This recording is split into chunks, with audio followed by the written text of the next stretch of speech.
For me, the future of HIV, like where it came from and to what it is now, it's really great. Everyone's evolving, even HIV is evolving in itself.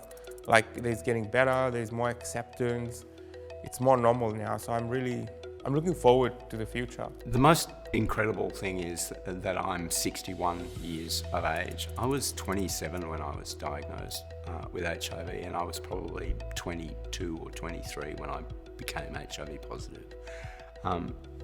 And to have gone over that lifetime from the experience of just believing that I was going to die at a young age and in a very unpleasant way, to thinking about old age and growing old with my partner and building a life and not thinking about HIV as a medical problem anymore, just a fact about who I am.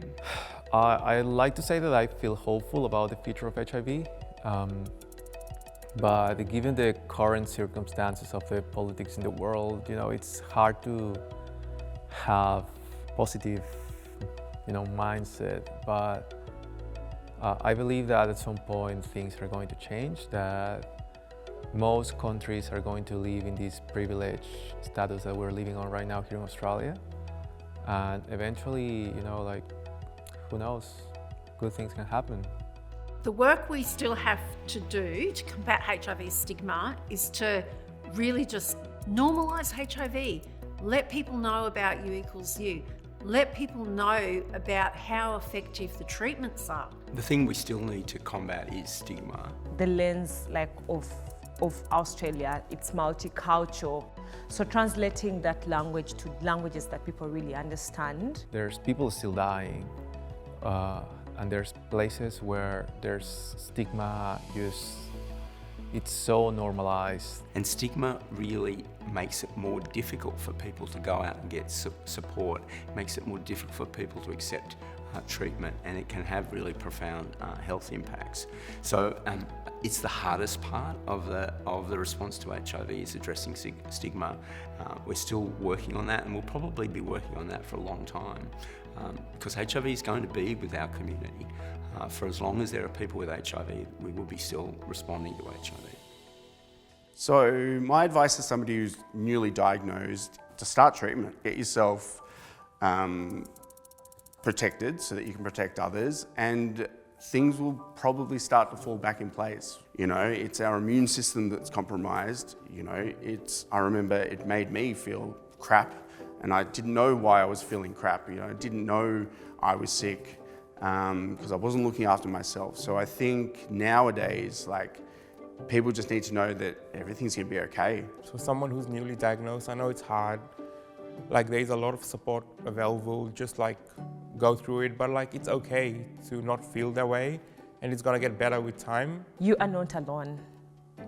There are so many people on this planet living with HIV. There is so much power in good adherence. Attend social meetings or social support services or programs that will contribute to your confidence, and also you'll get more information and also get to learn from other people and how they've been living with HIV for so many years. You can have children, you can have a family. It is not the end of the world. That doesn't take away the shock that someone might be dealing with if they've just been diagnosed, because it probably has come as a shock. But get out there and get connected with your community, learn about treatments, get on treatments, find a doctor who you trust and who can care for you, and then move on. Don't isolate, please, because I think the heaviest tool that HIV or your diagnosis will have on you is on your mental health. Isolating or trying to find ways to escape the reality is the worst thing you can do.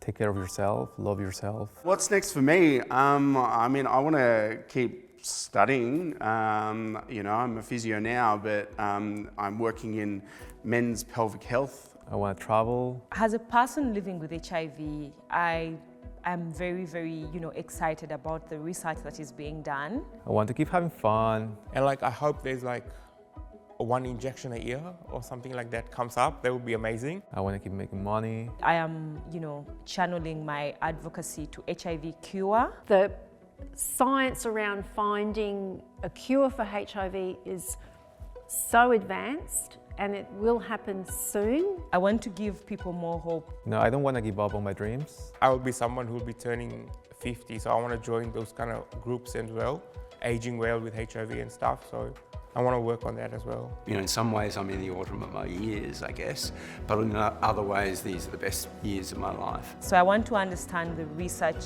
the HIV cure research, findings, so that I can be able to bring them down to my community to help them understand and give them more hope that there is a cure coming very soon. I'm really lucky because every single day of my life from the day I was diagnosed has been a bonus.